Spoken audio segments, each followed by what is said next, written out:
मोदीजीने कमी केला कापसावर. काय कारण केला मोदीजी? क्या डर गए थे क्या ट्रंप को? झुक गए थे क्या ट्रंप के सामने? 56 इंच छाती वाला हमारे मोदी जी ने ट्रंप को कहा है मरने दो हिंदुस्तान के किसानों को, जो कपास उत्पादक किसान है उसको मरने दो. लेकिन ट्रंप ने आदेश दिला आयात कर कम करना पड़ेगा. मोदी जी ने स्वीकारा, आ जाओ ट्रंप जी, लेके आओ पूरा कपास अमेरिका का पूरे हिंदुस्तान में आना चाहिए. और जो 200-300 जो कापड मिल वाले है ना, उसको कपास स्वस्त मिलना चाहिए. काय व्यवस्था आहे बघा. हे काय मीडियावर बातमी नाही, कुठेही ब्रेकिंग नाही, कुठेही आम्ही पाहतोय कुठल्याही पेपरला त्याची हेडलाईन नाही.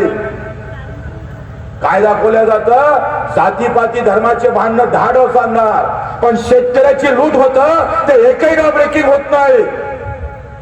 आम्ही समजून घेतलं पाहिजे. हे यांच्या हाती नाही, यांच्या अर्धे चॅनल आम्ही पाहतोय अदानी अंबानीच्या घरात गेले साल्यांच्या. तुमचे अर्धे मालक ते झाले. तुमच्या हाती राहिलं काय रे? तुमच्या हाती काय फक्त बोंबलणं राहिलेलं आहे. 11% आयात कर, सगळा अमेरिकेतला कापूस गाठी आमच्या हिंदुस्थानातून पडणार. एक बातमी नाही, एक बातमी नाही.